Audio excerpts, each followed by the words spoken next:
of a mom and a daughter wanting a balloon to happen right in front of them just as pre-crime is eyes on, and just because she can see 5 minutes ahead, misses spotting them and they can get away. And that wonderful moment, which I kind of made up on the spot today, so I hate to pat myself on the back, but it was just a fun moment where Agatha grabs this Asian woman. He knows. Don't go home. Left to her own devices, Agatha, on her own as a precog, can rule the world. Well, that's what our government is doing. They're taking the power, they're harnessing the power of these three precogs to basically control all of our futures. And I thought, hey, isn't that a little bit similar to what really is happening today? Please. Agatha, I'm not going to kill the man. I don't even know him. Today, murder. Tomorrow, petty theft. And the next day, someone who is about to make a political choice that goes against the majority. Look! What's that? I did make a movie when I was 15 and 16. My first sound movie on 8mm. It was called Firelight. It was a story of these blue and red, very aggressive firelights that come down and char us into a little pile of cinders. And I thought, oh my God, what a hypocrite. I've been making these movies declaring that I'm kind of like the ambassador of goodwill between them and us, and I started out my whole life making a movie about aggressive aliens. Debbie, it's Firelight. Get down. Tony, what's it going to do? Be quiet. Tony, take me home. Get it away. Debbie, it's attracted to noise. Be quiet. Tony, I'm scared.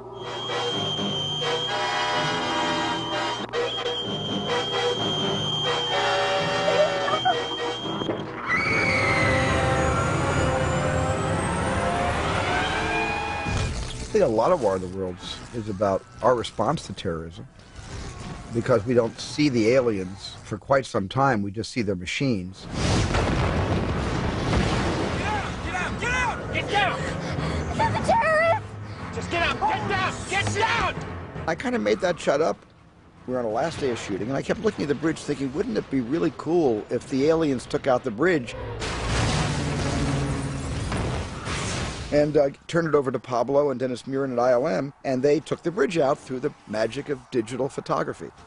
War of the Worlds preyed on our fears and vulnerabilities. The idea of terrorism, which is still pretty foreign and alien to the American psyche of feeling protected because of the Stars and Stripes and the fact that our country, before 9/11, was never directly and physically attacked.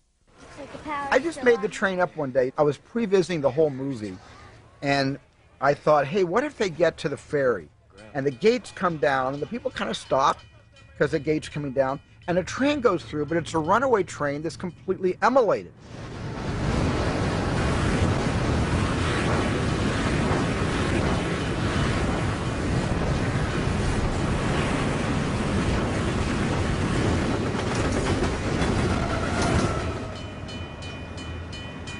And then when the train clears, the gate goes up and the people walk to the ferry. That was just an idea I had when I was pre-visiting the movie. I called David Koepp and he put it in the script, and it became one of the moments in the movie that suggests that a lot more is happening that we're not showing the audience.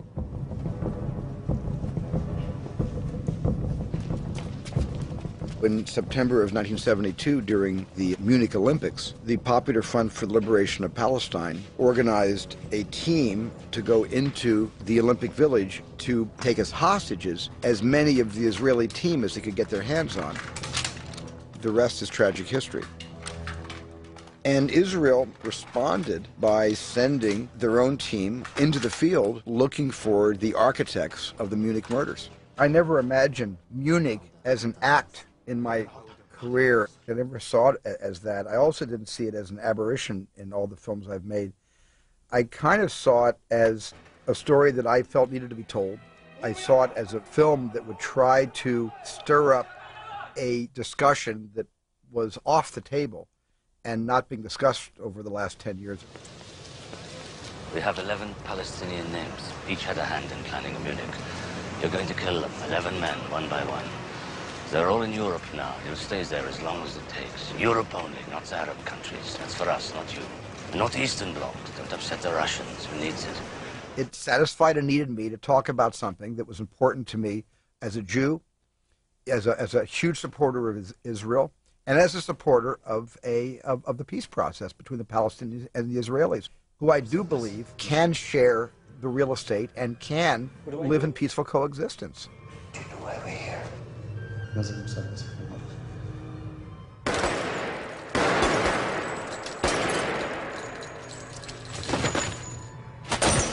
So in that sense, maybe Munich was the most political movie I've ever made, consciously political, with Tony Kushner certainly, helping to teach me so much about the politics of that region. And at the same time, Munich is a film that was the most controversial film I've ever been involved in.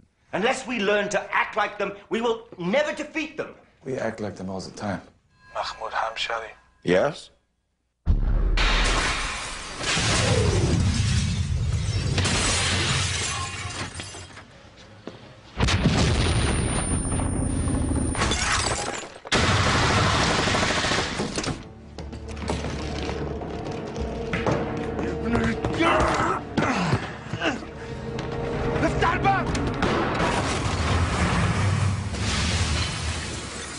Tony Kushner and I often, when we were making the movie, sat in our chairs waiting for the shot to be lit, talking about how people are going to have a real tough time understanding and reconciling what this film is reminding us of.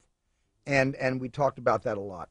And Tony was the one, more than even me, had said, we're going to make a lot of noise with this movie, and it's not all going to be good. And I would say, is any of it going to be good? And he said, maybe 10 years from now, but I think when this film comes out, it's going to be swift-boated. And I said, what do you mean by swift-boated? And Tony said, there's going to be an active attempt on the part of people who were or were not involved with the actual aftermath of the Munich murders to derail this in some way, to say that our real Avner, who consulted with us, is bogus. Jews don't do wrong because our enemies do, no? Can't afford to be that decent anymore. I don't know that we ever were that decent. Suffering thousands of years of hatred doesn't make you decent. But we're supposed to be righteous. That's a beautiful thing. That's Jewish. That's what I knew. That's what I was taught. And now I'm losing it. I lose that. That's everything. It's my soul. I hope that some people saw Munich and said, gee, what an amazing sort of spy versus spy movie this is. To me, I was thinking about Munich, not just politically, but I had John le Carré on my mind, I had Fred Zinnemann on my mind with Day of the Jackal, and I had Costa Gavras on my mind with Z.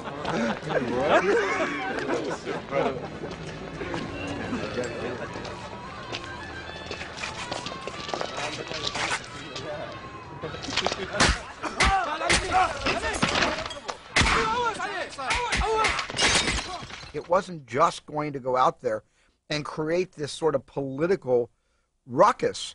It was also meant to be a political thriller.